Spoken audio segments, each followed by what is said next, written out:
Okay. Hello. Good morning, good day, good afternoon, good evening, good night, wherever you may be.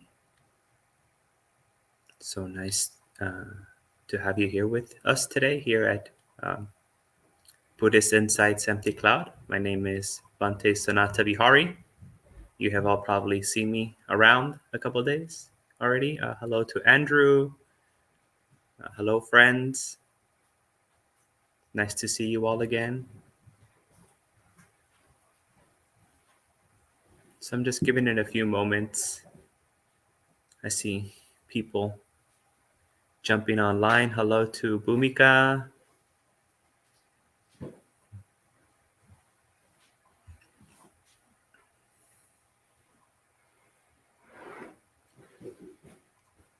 So the last few weeks, hello John, hello Edward. I've been talking about the Petas, our departed ones, usually spoken of as the hungry ghosts. And we've looked at the Petavatthu, right, within the Pali Canon. And then I also shared with you one sutta from the Anguttara Nikaya and some other suttas. So we've been looking at the hungry ghost within the Theravada tradition, within the Pali Canon. And today I kind of wanted to open it up a bit more and look at a sutra from the Mahayana, specifically the Chinese canon, and also related to another sutta from the Petavatthu that's connected, and some scholars kind of speculate that it might have been the inspiration, right, for this later sutra that we have in the Chinese canon. So hello to Rebecca and Manal and Deu Tapa. Hello to Ninja. Hello to everyone. See people jumping on. The audience number is increasing. So hello, good morning, good day, good evening, good night. Nice to see you all. Yeah, so we're going to continue. So before I start, I'm going to pay my respects to the Buddha. Namo tase bhagavato arahato samma sambuddhase. Namo tase bhagavato arahato samma sambuddhase. Namo tase bhagavato arahato samma sambuddhase. So today I'll be sharing with you the nowadays known as the Ullambana Sutra, uh, originally known as the Yulanpen. So this is the Chinese original name. And the reason I chose this one, I've been familiar with this sutra for a long time because I had a lot of Vietnamese friends growing up, and this was kind of seen as like the way I saw it was like as Vietnamese Mother's Day, because when you go to the temple on this day that they celebrate the sutra, there's a holiday for this one called the Hungry Ghost Festival. If your mother's alive, they give you a certain color rose, and if your mother's is a departed, right, she's passed away, they give you another colored rose. So I always found this to be very beautiful. Kind of saying one is white and one is pink, and I came to find out that this wasn't originally part of the Vietnamese tradition. Actually, Thich Nhat Hanh introduced it because he went to the Hungry Ghost Festival in Japan, and he saw that they were giving away these flowers. So then he brought it over to Vietnam. But that really stood out to me. And then also in my temple, we go to a lot of Vietnamese temples to celebrate like Vesak. And every August, we get invited to this Ullambana festival. So then it kind of re-sparked my interest, and I wanted to learn more about it. And then this is a good opportunity since we're talking about hungry ghosts.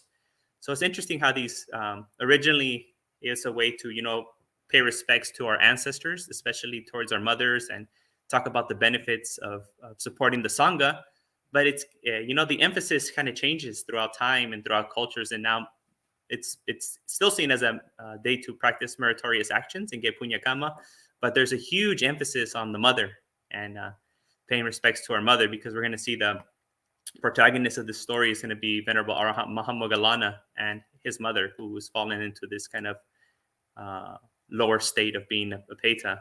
So as I said earlier, in the Chinese tradition, this is known as the Yulanpen or the Yulana Sutra, also known as the Ullambana. And then, some scholars have taken Ullambana to mean like hanging upside down or saving or helping. But, most recently, there's been a lot of scholarly research suggesting that actually it's a very simple explanation.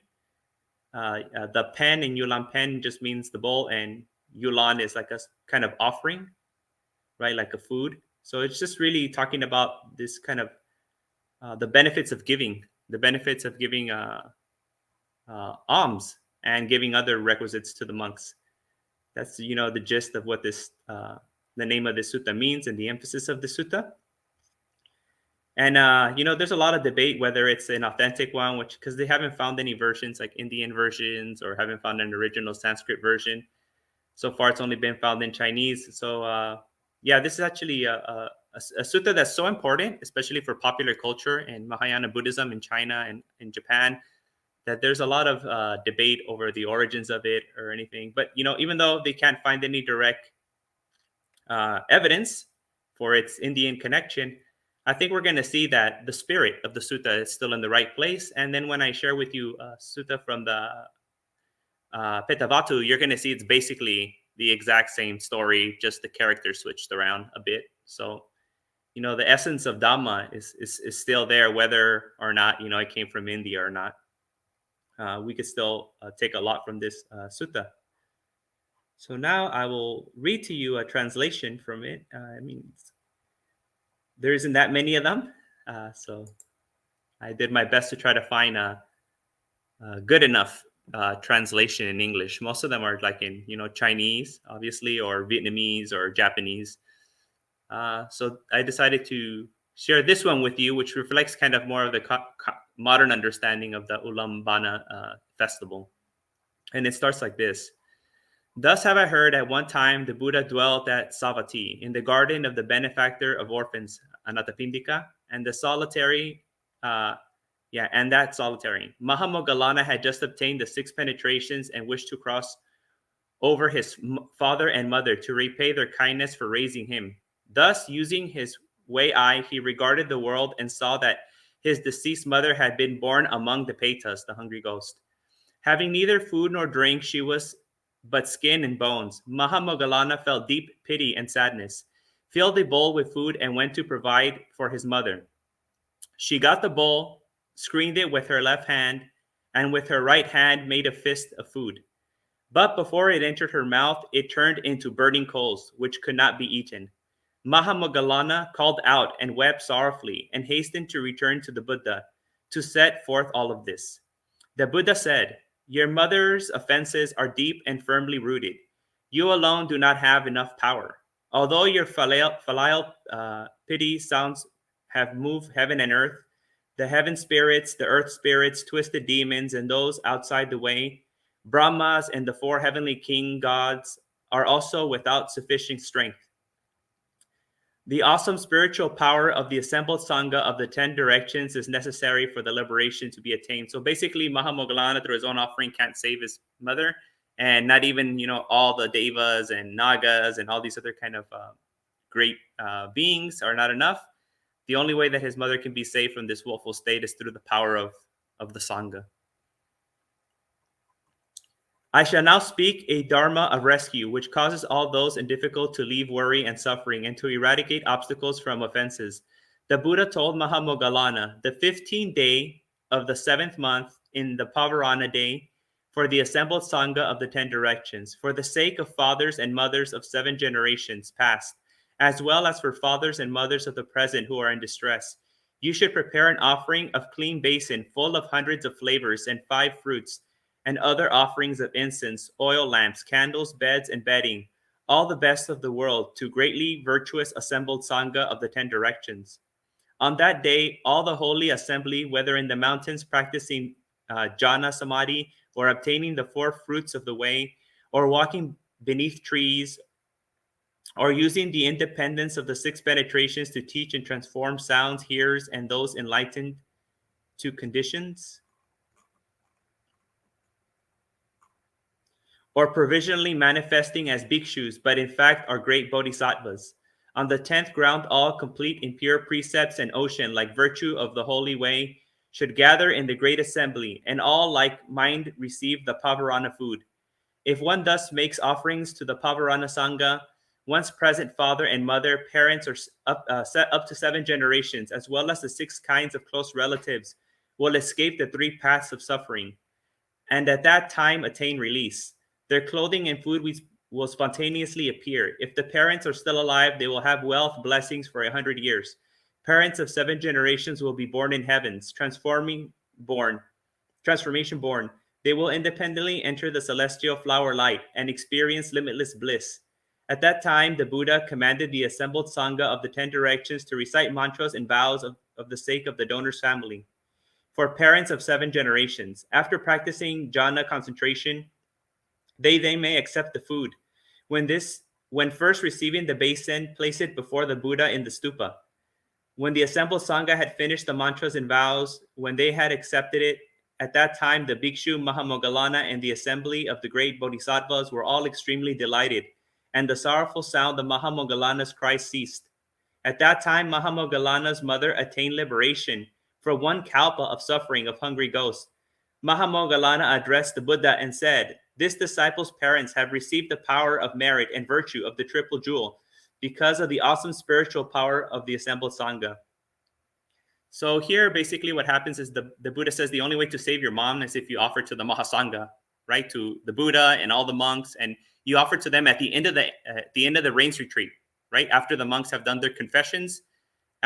This is the best time, right? For you to make merit. You get the highest potential because the monks were all practicing, see here it says jhana samadhi, and they have been following the rules during this rains retreat. It's a very auspicious time.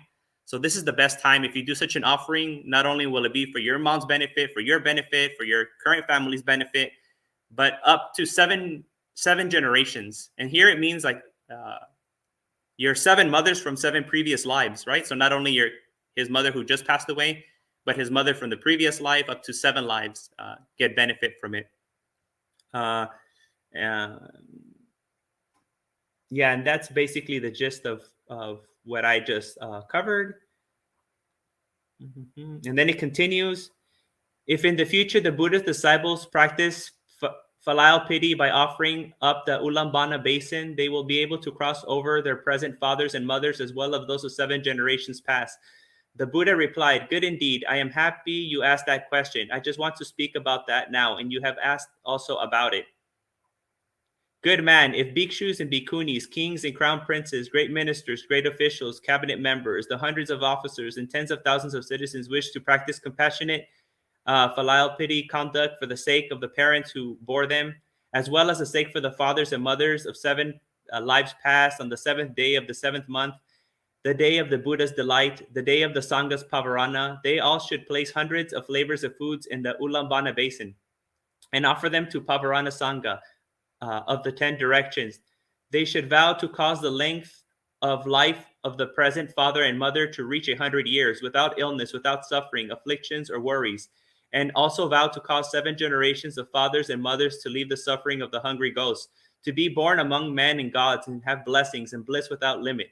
The Buddha told all the good men and women, those disciples of the Buddha who cultivated filial piety conduct should, in thought after thought, constantly recall their present fathers and mothers when making offerings, as well as the fathers and mothers of 7 lives past. Every year on the 15th day of the 7th month, they should always, out of filial piety and compassion, recall their parents who bore them and those of 7 past lives, and for their sakes perform the offering of the Ullambana basin to the Buddha and the Sangha, and thus repay the loving kindness of the parents who raised and nourished them. All Buddha's disciples should respectfully receive this Dhamma. This sutta may be... okay, and that was the end of it. Then it goes into the explanation of it. So what's interesting is that nowadays, when you go to these ceremonies, you'll see a lot of burning. So there's a lot of burning incense and candles, and there's a lot of burning of fake money. And you'll see these little cardboard papered houses and cars, anything that you think that your parents liked in this current life or that would be useful for them, there's kind of like a stand-in like paper version of it that you burn, and then that's the way you get to offer to them. But I was looking into this, like, oh, where does this ritual come from? It focuses so much on the end of the rains retreat. So it's kind of like something that is similar to what we do here for us in the Theravada tradition in the Katina ceremony, right? We talk about the benefits of offering the Katina robe and being able to sponsor the monks during the rains retreat and how much merit you can receive for that. So something similar happening here, right? They recognize the value of the monks going into retreat and coming out of retreat and the benefit of giving to the Sangha during this auspicious time. And therefore, it's through that power that you're able to help your departed parents who are born in the Preta realm. And as we saw in previous suttas, it is only, right, those beings who are born in the Preta realm who can actually receive. No other beings, right? It said not humans, not gods, not animals, not hell beings, and are able to receive our punya kama when we do the transferring merits, not to be taken literally. We're not transferring merits, but they're the only ones who are able to receive. And it's a particular kind of action that needs to take place, right? Which is actual like giving, the dana. It's within that action of giving to the Sangha, giving food, giving the requisites that our relatives or any friends or anyone who's in the Preta realm can actually receive those gifts. So nowadays, like I said earlier, if you do go to these kind of ceremonies of the Ullambana festivals, you'll see, especially when if you go to like Chinese temples or Vietnamese temples, you see them burning a kind of like stands. And this also carries on for other holidays now. Other special holidays, you'll also see people with these like little paper stand-ins for what's going on. And when I was in Vietnam, I was surprised to see that when people buy a house or want to get a house, they also have like these like little paper stand-ins that they give them. It's kind of like a good luck kind of thing, kind of representative of kind of like, well, this paper house, let it help you somehow gain merit so you can have your house can be protected and you can have good merit wherever you live. So basically the gist of this story is that Maha Moggallana, right, through his psychic powers, wanted to see where his mother and father were reborn. Turns out, actually, it doesn't say in this sutta, but in some commentaries, that his father, really respected the Sangha and did many good things to the Sangha, gave a lot of alms, and he was reborn in one of the heavens. But his mother, Maha Moggallana, also told his mother to give to the Sangha, but she didn't do it, right? She would keep the food and give to whoever she wanted to give, to whatever religions, Brahmins and Samanas that she was interested in, and not give to the monks. So because of this greediness, right, of not wanting to give, she was reborn in that place. And then when he saw her there, he wanted to help her, but he tried to offer some food to her, but she was unable to accept. When she tried to eat it, her mouth, got caught on fire. The food became like hot coals and it burned her mouth. And because of that, Venerable Arahant Maha Moggallana was kind of, sad. He was a little bit sad that he couldn't help his mother. And wanting to help his mother, he went to the Buddha to find out in which way could he help his mother.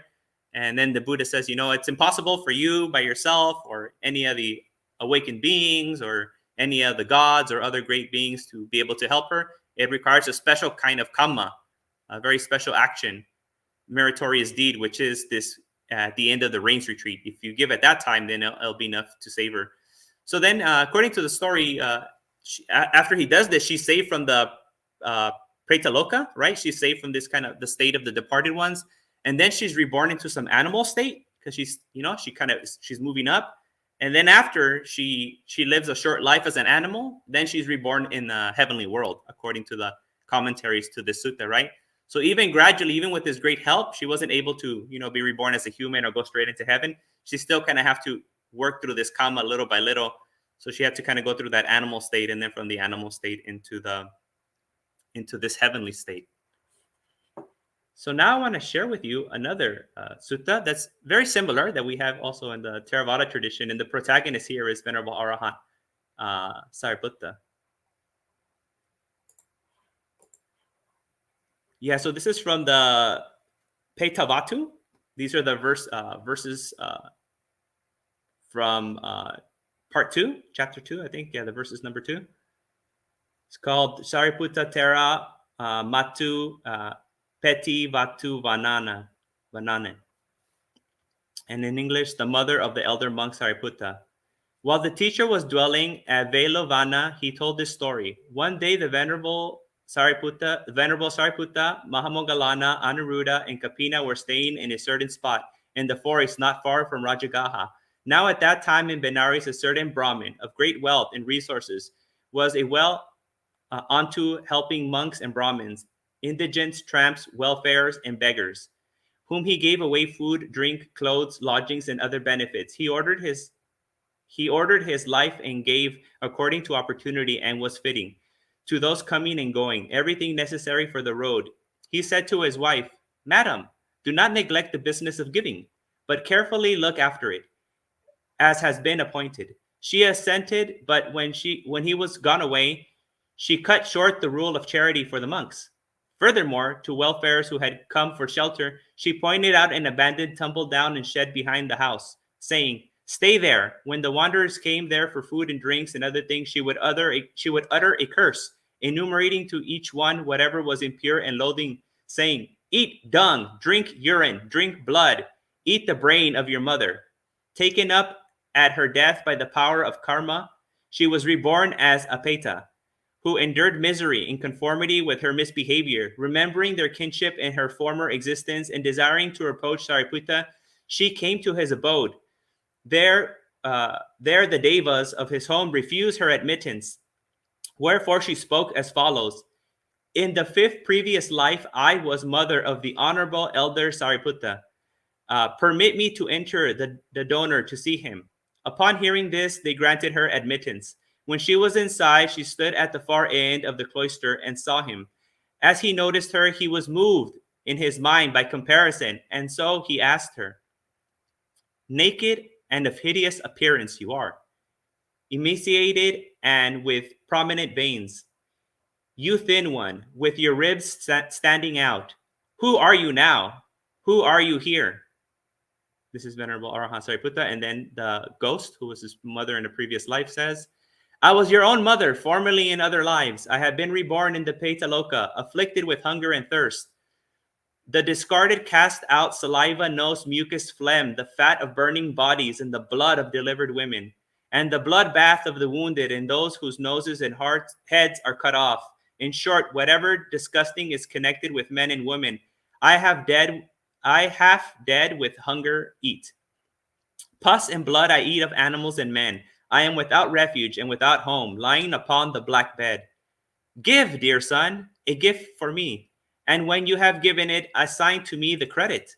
Thus indeed be freed from eating pus and blood."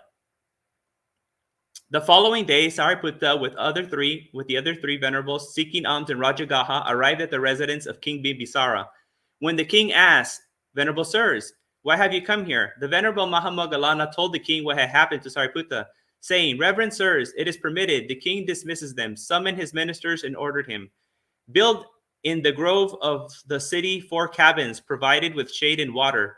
When the huts were finished, he gave them with all life necessities to elder Sariputta. Then the latter presented it to the universal congregation of monks, the Sangha, at whose head was the Buddha, and assigned the credit to the Peta, Sariputta's mother in a previous life. She, deriving its benefit, was born in the Deva world, rich in all she wanted. She one day approached the Venerable Maha Moggallana and told him in detail about her Peta and the Deva rebirth. Thus it was said. After he had heard his mother's speech, the compassionate Sariputta summoned Maha Moggallana, Anuruddha, and Kapina. Having made 4 huts, he gave them to the Sangha of the 4 rains. He designated the hut, the food, and the drinks of a gift of his mother. Immediately afterward, when the credit for this was transferred to her, the result was produced of this gift. This was fruit, food, drink, and clothes. Thereupon, pure, having clean garments, dressed in the best Benares clothes and ornaments, arrayed in various kinds of clothes, ornaments, she approached Maha Moggallana. Maha Moggallana asked, "Devi, you are excellent appearance. You are illuminating all the regions like the morning star." So now she's a Deva. "As a result of what you have such an appearance, on account of what is your happiness, your portion here, and why fall to your lot whatever pleasure are dear to the heart? This I ask of you, Devi, very powerful one. You have become human. What good deed have you done? from where you have gotten such radiant majesty? And why does your splendor illuminate all regions? Then the Peta, the hungry ghost, she says, who used to be, through the gift of Sariputta, I am happy, having no fear from one quarter, Reverend Sir. It is you, the merciful seer here in the world, that I have come here to worship. Elder Maha Moggallana told the incident to the Buddha, who then gave a Dhamma discussion and gladdened the congregation. So here we see a similar kind of scenario, right? Instead of Maha Moggallana as the protagonist, we have Venerable Arahant Sariputta, right? And in the previous sutta, we see Maha Moggallana actually looks for his mother and father and sees his mother in the hungry ghost realm. Here, what happens is something a little bit different, right? So there's this woman who is basically like a servant at a man's house, and her boss tells her, please serve the monks every day. And instead of serving them, she abuses them and treats them bad. Says all kinds of horrible things to them, right? And because of her lack of generosity, she's reborn as a Peta. But when she's reborn as a hungry ghost, she realizes that she was the mother of Venerable Arahant Sariputta in a previous life. And then she tries to go to him to ask for help. But I guess there's some yakas and other beings protecting Venerable Arahant Sariputta. They don't want this hungry ghost to bother him. But she explains to them that she was the mother of Arahant Sariputta in a previous life, so they let her in. And then she tells him about this account, right? And that basically he's the only one that can save her. So then him, Maha Moggallana, Anuruddha, they go to the king, and the king makes this big, offers all these things to the Sangha, and there's this great offering. And because of the power of this offering, then Venerable Arahant Sariputta is able to save his mother from this world. And since Venerable Arahant Maha Moggallana is the foremost in psychic powers, we kind of get him telling this story, right? He pops in. It might seem a little strange. Why isn't Sariputta telling all of this? But we see here that there's this special power, as we saw in the previous suttas too, right? In the first one that I shared with you 2 weeks ago, from the Petavatthu, that there's this special ability that Maha Moggallana appears to have, not only to have the divine eye, but kind of like in the first sutta that I shared with you, it kind of seems like he has this similar effect like the Buddha, the Maha Karuna Samapati, where he wakes up early in the morning and he kind of surveys the world to see so he can help. So he kind of has this ability, and that's why we kind of get him as the one telling us this story here also. So we see this continuation of Maha Moggallana being able to see ghosts. Actually, there's another sutta where Maha Moggallana is just walking around, and all of a sudden he sees in the sky like a flying skeleton. And he's like, "Oh, what's that flying skeleton doing there?" He goes to the Buddha, and the Buddha explains to him, like, "Oh, that's a departed one. That's a Peta, and this happened." So when we look at the suttas, we see Maha Moggallana kind of already having this close connection to the hungry ghost, having this ability to kind of see them and help them out. And then as we continue into like these Mahayana suttas, it makes sense, if you were to have some familiarity with this, how you would transfer that over into these other suttas and put Maha Moggallana as the protagonist instead of Venerable Arahant Sariputta, who was more associated with wisdom. And then you could see how maybe the characters were switched out, right? And then kind of putting more emphasis on the current mother instead of the mother from previous lives. So although, as I said earlier, there's not really good evidence to support that this Yulanpen has any connection to India, and a lot of people think that it's like other Chinese suttas that were just kind of made up in China. The theme, right, and the way the characters are presented and the message behind it all seems to be very orthodox. There isn't any funny business going on there, right? Although we see new characters being introduced like bodhisattvas, mahasattvas, and things like that, but that's besides the point, right? The message, and is it in line with Dhamma, right? Is it beneficial, et cetera, all seems still to very much line up with the orthodox view that we find in the suttas. But even, having said that, the way people practice it nowadays is very commercialized. When you actually see this in the temple, it's very different. And I told you, it's kind of become like a Mother's Day, which is actually a very beautiful thing. But what it's not, and some people have tried to suggest that it's kind of like a Buddhist Halloween. I've kind of seen it because you do kind of get those vibes too, depending on certain emphasis in certain temples and cultures. In Mahayana Buddhism, when they talk about that Ullambana Sutra, you do kind of get a sense of like a Halloween vibe, but it's not really that. It's called the Hungry Ghost Festival. we're not really celebrating all ghosts and ghouls and goblins and witches and stuff like that. It's really specific, right, to our departed ones, especially our mothers and parents, and also showing the benefit of giving. It's actually like a Sangha day to recognize the power, the field of merit that the Sangha is, right, and the kind of how beneficial it is to give to the Sangha. That's really what it's telling us here, right? The stories that we see of, especially in the Petavatthu, how this lady didn't want to give to the Sangha, right? She was greedy. She slandered the Sangha. It's the opposite of helping the Sangha, right? So these suttas are really telling us a couple of things. One is to kind of respect our parents and kind of do our duties and uphold our responsibilities towards them even after they pass away, but also emphasizing the importance of dana and also emphasizing the importance of the Sangha and how if you want to get the most bang for your buck, you should give to the Sangha. All right. So now I see some things here in the chat. Now it's time for the Q&A. Let's see what people have to say. Okay, just good mornings from Jayanta and Richard and Matias and Cristina. And I'm sorry, I can't read Thai. Or maybe it's Cambodia. I'm not sure what it is. Molika, hello. And who else? Andrew Bhumika again. Gita, Maria, Gregory, Vijay, Isabel. Oh, there's no questions online. Maybe they're typing in. How about here in the in-studio audience? Yeah, I have some questions. Yes. Tineri. So earlier you mentioned that there's an offering made to the Maha Sangha. Mm-hmm. What was the offering? I didn't really understand. Mm-hmm. So in the sutta, it basically says that it's food, but then all these like nice other things too, right, in the bowl. So they put a bunch of nice things in the bowl. But when I was reading like what the scholars think, they think it just literally means like food, like rice. It's food, but the importance is at the time that is being given, right?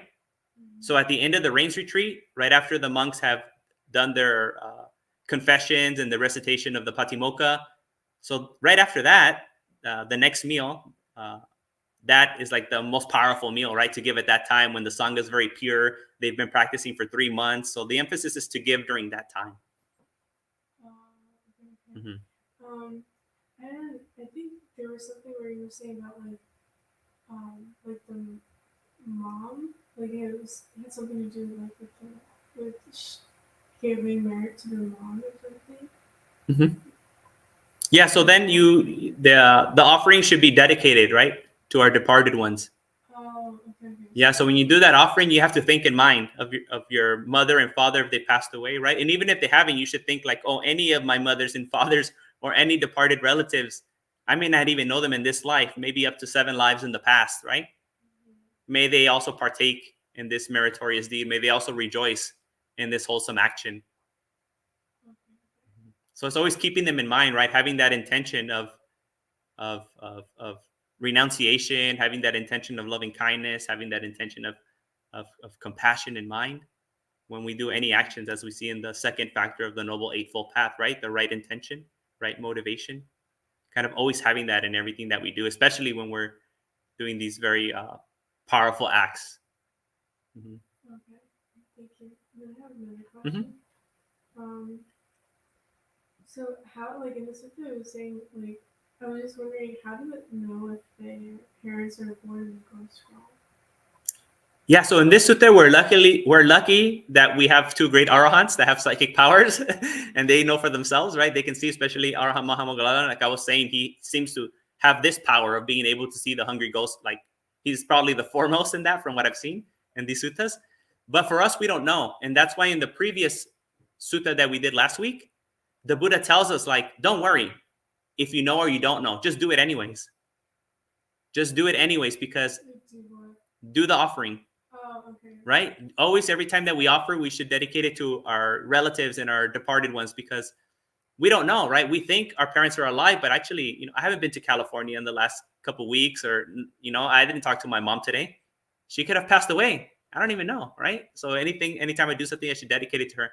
And I don't know if my parents up to 7 lives in the past, where they're at right now either. I don't even know who they were, right? So regardless, we should just do it. And even if no one's there, the Buddha said, which is kind of like impossible, you still benefit from having that wholesome thought, right? It's a selfless thought. You're not doing it for yourself.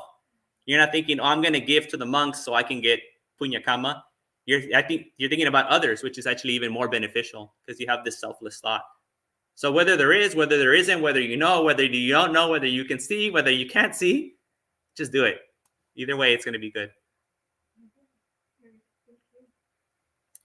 And then Marieli Tejada, hola. Is it like Dia de los Muertos in Mexico? That it's sort of, yeah. I think it's closer to Dia de los Muertos than it is to Halloween for sure. It is like that. Yeah, that's true. I didn't think about that. Where people respect their own dead family members. Yes, and it's here. The extra part is that it's very, connected with the majority kind of religious worldview that people have in those cultures, right? So that's why the emphasis is on giving to the Sangha. So it's not just about like visiting them or giving something to them directly, like making a direct offering to them, but offering to the Sangha, and then via the power of the Sangha, right, the blessings will be bestowed upon them. So it does have like some extra dimension that we don't see in Dia de los Muertos. And it's kind of like a different cosmology too, but I think, yeah, it's a lot closer to that than it is to other ones. Oh, Isabel says, can you repeat the questions? I think one of them was, what was being offered? That was the first question that I answered. Sorry about that. And then the other one, it was like, what was the role of the mother, right? Like, because I was talking about the mother.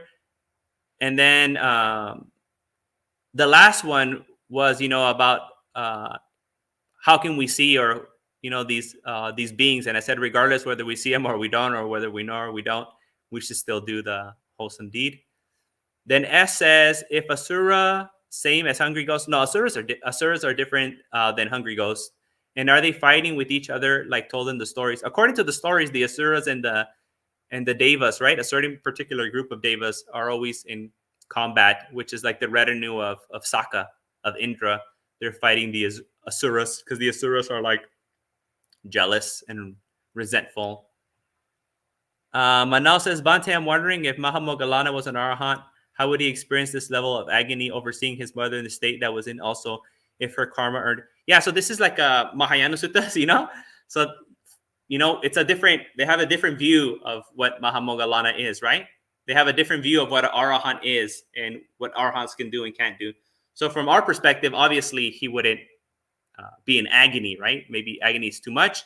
But we do see that arahants are not necessarily elated, right? Or to some degrees, they recognize the severity of the situation. So we get the story of even the Buddha, right? Gautama Buddha, when he hears that the Sakyans were destroyed, right? That his whole family, the whole kingdom was all destroyed by the invading army, right? I don't remember exactly what it says there, but it doesn't sound like he was excited about it, right? And I think he just remained silent. He didn't say anything. I think that's what it says, right? So there is a understanding of the severity of the situation by these arahants. They're not indifferent, right, to the situation, and they have this compassion towards them, right? But I think within the Mahayana point of view, arahants are not still fully realized, Sammasambuddhas, and they're working towards being like bodhisattvas. So they don't see them as like, pure and 100% like we see arahants. They have a different way of seeing the arahants. So for them, it wouldn't conflict with their way of seeing arahants, like seeing them sad or things like that. They'd be like, oh, that's very compassionate, like he's not something bodhisattva or a Sammasambuddha yet. So of course he could still have some underlying things that might trigger him. But that's like a different way of seeing the arahants that they have within both traditions. Can he sing his mother in the state? Also, if her karma earned her state, it appears that he favored her to move out of this by virtue of her being his mother. No, so the Buddha says, even in the, in Pali Suttas, we have an obligation, we have a duty, we have a responsibility towards our parents to take care of them, whether they're alive or dead. So it's not about favoring our parents, but about repaying. We have a debt, right? The Buddha says that we have a great debt to our parents, that even if we were to carry them on our shoulders for 100 years, right, and they would urinate, defecate, and we'd feed them, we can't repay them for the debt, for the kindness that they showed us. So it's more about paying them back So if you know you have a debt, you want to clear your debts. So it's more about that and doing our responsibility and our duty towards our relatives. So we kind of have this extended circle, right? The Buddha always emphasizes first starting with your immediate family and kind of working out. If you look at the Sigalabhada Sutta, you'll see that. If you look at the Maha Moggallana Sutra, you'll see the same emphasis on family always, right? So there's always this first duty and responsibility that we have to our family. If we see our family in need, then we should help them. We should be able to assist them in whichever way possible.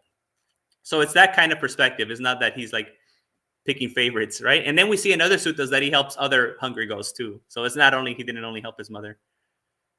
Here in the one that we saw in the Petavatthu today, he helps Sariputta's mother, right? And then in the other one that I tell you, shared with you the other day, he also helps another Peta. And then I think I'm not sure if he helps the skeleton that was flying in the air. I don't remember. As how not rebirth as an asura? Oh, that's a great question for later today. If you want to ask in monk chat, or maybe I could, maybe later we'll have a particular talk just on asuras, right? We went through hungry ghost, and maybe we can go through all the different levels of existence and talk about other beings. Okay, that's everything online in the studio audience. Any more questions? I was curious. Bhante? Good, yeah. The sutta from the Petavatthu, Sariputta's mother committed the offense of harsh speech towards the contemplatives, wanderers, and so on. One of the 10 courses of unwholesome action, although it's not included in the 5 precepts. We see this elsewhere in some of the visions that Maha Moggallana has in the Samyutta Nikaya and the Vinaya of ghosts being tortured for having committed acts that are not part of the 5 precepts, like backbiting, for example. Fall into the 10 courses of unwholesome action. The other sutta, I'm not sure I have the pronunciation of the sutta name correct. It's Ullambana. Yes, Bhante.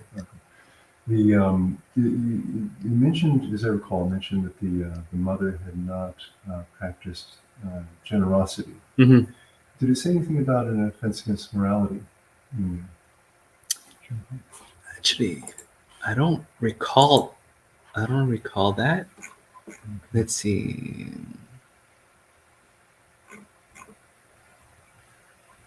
It doesn't appear to be so. No, it says he regarded both his... having neither food nor drink, she was skinny with food, but provided to the mother. She got streamed with left hand, turned into burning coals. No, it just appears, Bhante, that in this translation, in this version, it just is because of her not giving.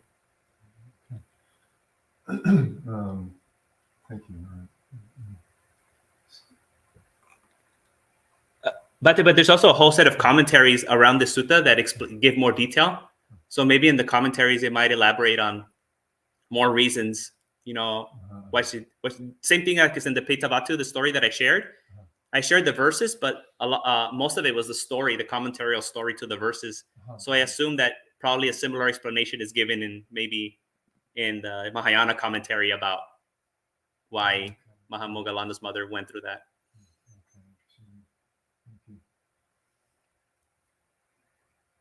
So was the actions that she did, was it like the harsh speech for her to go to the ghost world? That's a big part of it, but we have to remember that the story starts off with like her boss telling her, "Hey, when the monks come, please give them food." He's the boss. It's his food. He's like, when they come, please offer to them on my behalf. And she goes, "Yeah, I will." She lies. The first thing is that she lies, right? And the second thing is that she actually doesn't do it too when they come, right? And not only does she not do it, she also treats them bad, right? And she makes them like go around the other way, like go through the back door. Don't come through the front of the place. I don't want to be associated with all of you. So there's like many actions that she does, right? It's just not like one thing. There's a series of actions that keep getting worse and worse and worse. Yeah. So then what happened to the monks if they don't eat? May I go to the next house? That's usually what happens, right? You walk and you wait and nothing, and then you keep walking, you keep going. Yeah.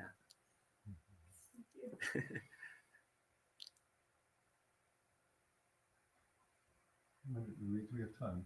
Bhante, yes, we have time. I wonder if you want to talk. You're talking about on the topic of filial piety. So you alluded to the sutta about carrying one's mother and father on one's shoulders, and the Buddha says that even this, you can't, even by doing this, carrying them around for 100 years and taking care of them, you couldn't repay them. I wonder if you'd want to touch on or mention the ways he says you can repay your parents in that sutta. Okay. Yes, Bhante. So the only actual real way that you can repay them is establishing them in Dhamma. That's the real key, right? Establishing them in Dhamma. And then before that, the Buddha, I don't remember the whole list, but one of them is like, if you see them doing something unwholesome, you correct them and let them know, oh, you shouldn't be doing this, mom and dad, because that's something that is unwholesome, that is not good. Like if you catch them killing, stealing, lying, like breaking the precepts. I thought the way I remember the sutta was he says that the only way you can repay your parents is to establish them in faith, or establish them in generosity, or establish them in morality, or establish them in wisdom. Yes. And this maybe this list of four is repeated frequently. It comes up several times in the sutras, and sometimes with a fifth, which is great learning, which by another point of view could be considered one of the aspects of wisdom. So they kind of overlap in that way. Yeah. So that's how I remember it. Bhante, can you repeat the 5 in case the people couldn't hear online? Then I can repeat it as you say them. Sure. The 5 ways we can give back to our parents. So establishing them in faith. Establishing them in faith. In generosity. Generosity. Or it needs to be each one is individual, so it could be faith or generosity or morality. Morality. It may this list in that particular sutta may include great learning. Great learning. I actually don't think it is, but I have to look at the sutta again. And the fifth one would be wisdom. And wisdom. And some would say that the great learning can be folded into wisdom. It's one of the three levels of wisdom. Yes, this has been a topic since I've been here, right? Tinori, it keeps coming up about repaying our parents. We have some karma that makes it keep coming up over and over and over again. Yes? Why is it, and this is going to sound silly, but why is it necessary to repay your parents? Why is it necessary? In terms of the Dhamma. Yeah. So think about if someone does something good for you, right? We want to kind of show our gratitude or to let them know that we appreciate what they did for us. So then the natural thing is just to do the same thing, right? It's not like you're forced to do it. Like the Buddha is telling you have to do it. You have to be good to your parents, right? It's not a command. It should be something natural, like, oh, they fed me, they took care of me, right? They changed my diapers, they took me to school. When I was sick, they took care of me when I was sick. Like, oh, now they're sick. Oh, good luck with that. You just die. No, right? You feel this natural thing like, oh, they did that for me. I should just do that for them, right? So it's just like reciprocating. It's just like being natural. Like if someone here were to help you with something and then you see that they need help in the temple, you want to help them, right? Just because they helped you. So it's this natural kind of thing that's supposed to happen. We shouldn't take these things as like commandments or rules, right? Or these kind of things. It's just like a natural understanding that we have of how we want to be treated, right? And recognizing the people who have done stuff for us and us trying to repay them to whatever degree that we can. Yeah. But why should you? Because by doing it, you accumulate good karma, right? And wholesome states of mind. So that leads you towards Nibbana too, right? And it helps you in this life, the next life, and future lives, because you're doing all these good actions. So there's also this kind of benefit, by doing these actions, repaying your mother and father, they're also a better field of merit than just a normal person. So the Buddha talks about the Sammasan Buddhas, the Pacceka Buddhas, the Arahants, and then mother and father, right? And these are the 5 people that that we can get a lot of merit from giving merit to. What about the Sangha? The Sangha is included in the Aryas. Yeah, in those 3 categories. There's different ways that the Buddha talks about it, but in this sutta that I'm remembering, he talks about these 5 people that is difficult to repay, or that you can get a lot of benefit from doing. And also, especially these 5 categories are talked about when it talks about killing, or like trying to kill, right? It's impossible to kill a Buddha, but trying to kill a Buddha is very bad. And the same thing for a Pacceka Buddha, and you can't kill an Arahant, and that's very bad. And killing your mother and father, these are also where the 5 people come up again. So these are like a special category of people. Then the Buddha, as I said the other day when we were at your house, the Buddha also talks about mother and parent as God, right? As devas. So, right, like giving to the devas is like a very good thing, because we think about the gods. What is a god? Gods like create, right? And they maintain, and they do all these things. So the parents are literally the ones who brought us into the world. They created us, right? So they're like the creator gods, and they're the ones who maintain. They keep us alive, right? They share their wisdom. They share all these things with us, and no one has that level of loving kindness and compassion that our parents do towards us, right? Like your boyfriend, girlfriend, husband, and wife may leave you. Even your kids may like abandon you, but parents, like, and I've seen in my own life how my own parents and some of my aunties and uncles, who's my cousins were very naughty. It didn't stop them from loving them. They went to the hospital when they were involved in shootings. They went to the prison and they sold their house in order to save their child from going to prison. And they were basically almost homeless. They gave up everything to try to save their child, even though everyone in the family knew that person did it, like they were not doing good things. Even then, the mother's like, I don't care. I don't care if my child's doing something bad. I love them, right? To find a person like that is hard. That's why the parents are like gods, because it's like out of this world. No one else can love you unconditional love like that, right? Everyone else is conditioned love. So these topics keep appearing, right? Like the Aryas, the Sangha, the parents, like these people, this group of people are a very special group of people in which if we do something good for them, if we help them, if we give to them, we can get even more benefits than we would to like a normal person or an animal or anything else. What are the Aryas? The awakened ones. So like from stream ender all the way up to Arahant, and also if we have a chance to offer to like a Pacceka Buddha or a Samasan Buddha, all the awakened beings. See, another aspect of things they talk about, and I'm sure it's in the sutras somewhere, but I can't recall it, is in Thailand, the meditation masters say one thing that's really crucial with regard to parents is to take pains to always be very polite to them, to our own parents, and so to not argue with them, and always be very, very polite to them. So I haven't heard mentioned explicitly now, and like I said, I can't say I know it's in the sutras. I expect there's something to that sentiment. Have you ever seen any of that, a reference to that in the sutras?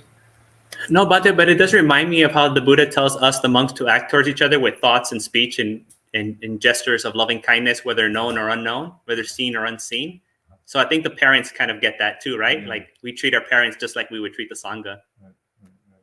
I think I've seen the phrase honoring one's parents. Mm-hmm. So maybe that's kind of those connotations of being very polite to them, obviously. Mm-hmm. But our parents also have duty towards us. Like one of them is to give us our inheritance, right? So the parents shouldn't be greedy with the stuff that they have. Once they reach a certain age, they should, whatever wealth they can give, whether it's physical or spiritual or whatever kind of education, like they need to pass that on to the children. They also need to give the children freedom later on, and they need to give the children responsibility. So it's not a one-way street, right? So like the parents also have certain duties and obligations that they have towards their children. And as their children get older, they need to give them more control over the household and stuff like that. And even with partners, it says the husband needs to give control over the house affairs, over his wife, not to be micromanaging her, right? And also to give her gifts, like really good gifts, like jewels and stuff like that. So like everyone should be reciprocating each other, right? It's not like it's a one-way street. So although I've been focusing a lot on like giving to the Sangha and giving to parents, like the Sangha also has, right? Also has certain things like sharing the Dhamma, right? Being the example, upholding the standards of the community of the Sangha, right? For the benefit and faith and trust in the Sangha for future generations to have towards the monks. So it's, it's multifaceted. So that's why I've been kind of sharing that people should read the Sigalavattu Sutta. When you read the Sigalavattu Sutta, you see all the different directions, right? All the 6 directions that should be practiced. And you see how this is kind of like, you see the reciprocal nature of these relationships where everyone's helping each other all the time, right? So if you have a chance, please read that sutta, because you'll see, you'll begin to understand the social dimension, right, of Buddhism. I think for many of us, especially I've noticed in the West, Buddhism is a solitary practice, right? We all think we're like Pacceka Buddhas or something like that. We're practiced by ourselves, be enlightened by ourselves and things like that. But there's a deeply communal aspect to the Sangha, and the monastics know this. It's very obvious for monastics that it's a communal social practice together. But I think sometimes in the West, for when it comes to lay people, just because there isn't that many temples or there isn't that much access to Buddhism, that kind of social context that you would find in traditional Buddhist settings is you don't see it. And that kind of how everyone helps each other, the village mentality where everyone's supporting each other in mundane things and super mundane things. So that's also another important reason why we need to kind of look at these parts. It's not just like we're doing rituals or we're doing kind of like these, oh, that's like a lower dharma. That's just like a social thing to keep everyone, like this is integral to the Dhamma and the gradual path. We see that, giving and established in morality and the benefits of the Deva world. And then the Buddha teaches the higher training, right? So we need to cultivate the basics in the beginning to be able to get these higher knowledges and see that we're not just on our own. And the Dhamma is very relational, right? And it has a social dimension, a communal dimension to it. That's what Sangha means, like a community, a congregation. So I think we also have to remember that we can practice Buddhism off the cushion, right? And Buddhism is more than just reading books. And also for maybe some people in traditional settings that get too caught up in the rituals, it's more than just doing rituals and giving money and taking pictures at the temple, right? It's about how you treat people in your everyday life and showing respect to your family members and friends and neighbors and employees and employer and teachers or students or whatever it may be. The Dhamma encompasses every dimension of your life. There isn't any part of your life that cannot be filled with Dhamma, like in the Satipatthana Sutta, right? Even when you're urinating and defecating, you should have sati. So every part of your life is Dhamma practice. There isn't something that's apart from Dhamma practice. So, okay, here's a question. Sorry, what was the name of that sutta? So you can find it most easily if you put Ullambana Sutra, and it's a Mahayana Sutra. And also, if you look at the descriptions on YouTube, the Chinese version will also be there. And then later on, I'll put the link to one of these. Rebecca, Western psychology often emphasizes the suffering caused by parents, which can be an obstacle to the Buddhist viewpoint. Yeah. So we're not asked to turn a blind eye to what our parents have done, right? The Buddha's not telling you to, turn a blind eye to them. But when we focus on the good things that they have done, right? And we show our gratitude for the good things that they have done, right? And then we also, if we see them doing wrong, that's why, as Ajahn just earlier said, if our parents are misguided, we try to establish them, right, in morality and wisdom and all these other things that Ajahn said. So if we do have the opportunity to help our parents, right, if they were not perfect, which no parent is perfect, we can help establish them in Dhamma. So it's not kind of like a blind faith that we have or blind reverence that we have towards our parents. But for every good thing that they do, we do acknowledge it, and to some degree, we try to repay them for those actions that they have done. I know in the West, people always have more complicated relationships with their parents, right? It's same, but that also has to do like with the cultural narrative, right? Like you said, what Western psychology says. And I remember growing up, I couldn't even allow myself to have a bad thought about anyone in my family, my aunties or my mom or my grandma. In the moment I had an angry thought about my mom or my grandma or my auntie, I felt like I was going to go to hell, just having the thought, right? And I remember like those are some of my first memories, like being 4 or 5 years old. They would do something, I would be angry, and I would have this angry thought, and I'd be like, oh, someone's watching me. I felt like someone was watching me, and they could see my thoughts. And I was like, oh, please, like I didn't mean it, you know? I had that sense of like, I can't even think about it. It's not. And I talked to my other Mexican friends, and it's kind of, a lot of them kind of share this kind of story that they also kind of had this feeling that's in our culture, right? When you grow up, you're getting acculturated with certain things. Like, don't even think that. That's not allowed. So I was never even allowed to think bad about my parents, even when I saw them do bad things. That's just in our culture. In some cultures, they allow you to be very critical about your parents, right? And maybe even talk back to them and all these other kinds of things, which I now see with the younger, like, Mexican American generations. They've kind of shifted from the traditional Mexican way of thinking about parents to a more like modern American way of thinking about the parents, or the narrative that's said about parents. So yeah, that all depends on the cultural context. But the emphasis here is just to, whatever our parents did for us, at least kept us alive. We should thank them for keeping us alive, right? That doesn't mean that everything else, all the bad things that they get erased, but we acknowledge that. We acknowledge those few things that they did for us, right? Without having to turn a blind eye to all the other things. Okay, and I think we're at time now. Thank you so much, everyone, for joining us here today. And I'm inviting you all to join us later this evening for Monk's Chat, when you can ask all these random questions, as long as they're about Buddhism or, meditation, something related to Buddhism. You can go ahead and ask us at that time. And then we have the weekend programs here, and we have all these other programs that we live stream throughout the week. So thank you so much for joining us today. And until next time, may you be well, happy, comfortable, and peaceful. Suki Hotu. Bye-bye, everyone.